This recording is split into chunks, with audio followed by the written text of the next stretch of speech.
Mujeres de ojos grandes. Último cuento sin título. Ángeles Mastretta. Tía José Rivadeneira tuvo una hija con los ojos grandes como dos lunas. Como un deseo, apenas colocada en su abrazo, todavía húmeda y vacilante, la niña mostró los ojos y algo en las alas de sus labios que parecía pregunta. ¿Qué quieres saber?, le dijo tía José, jugando a que entendía ese gesto. Como todas las madres, tía José pensó que no había en la historia del mundo una criatura tan hermosa como la suya. La deslumbraban el color de su piel, el tamaño de sus pestañas y la placidez con que dormía.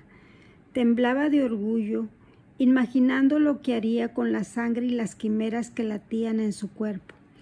Se dedicó a contemplarla con altivez y regocijo durante más de 3 semanas. Entonces la inexpugnable vida hizo caer sobre la niña una enfermedad que en 5 horas convirtió su extraordinaria viveza en un sueño extenuado y remoto que parecía llevársela de regreso a la muerte.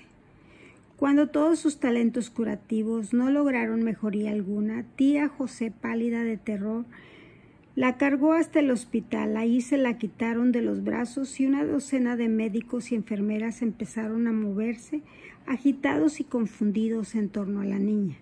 Tía José la vio irse tras una puerta que le prohibía la entrada y se dejó caer al suelo incapaz de cargar consigo misma y con aquel dolor como un acantilado.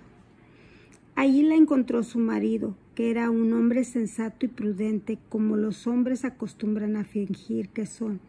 La ayudó a levantarse y la regañó por su falta de cordura y esperanza. Su marido confiaba en la ciencia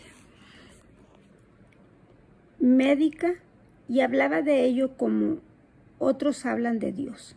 Por eso lo turbaba la insensatez en que se había colocado su mujer, incapaz de hacer otra cosa que llorar y maldecir al destino.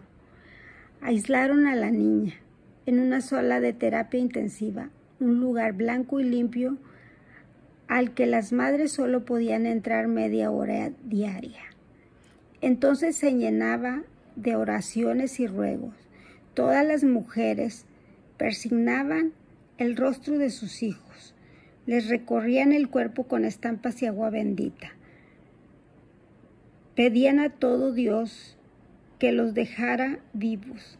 La tía José no conseguía sino llegar junto a la cuna donde su hija apenas respiraba para pedirle: no te mueras.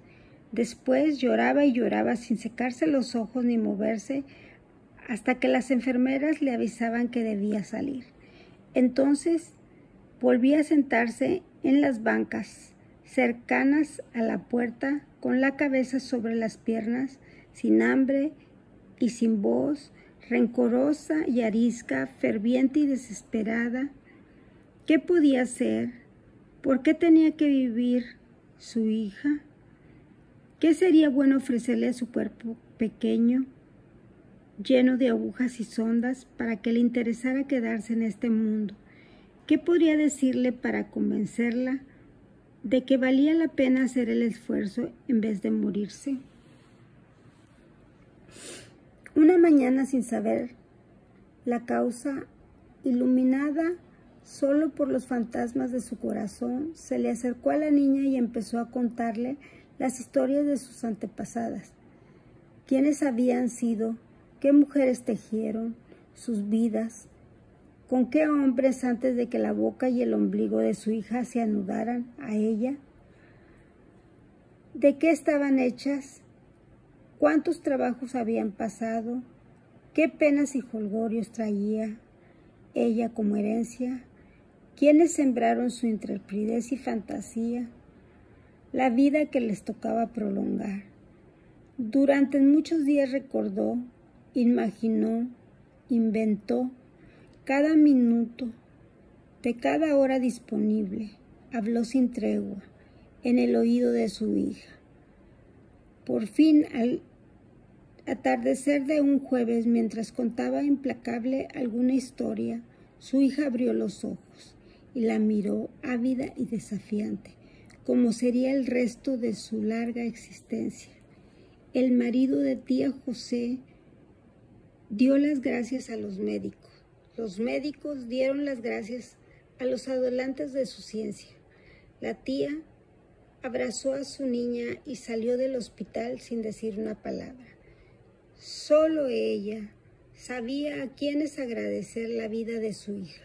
Solo ella supo siempre que ninguna ciencia fue capaz de mover tanto como la escondida en los ásperos y sutiles hallazgos de otras mujeres con los grandes ojos.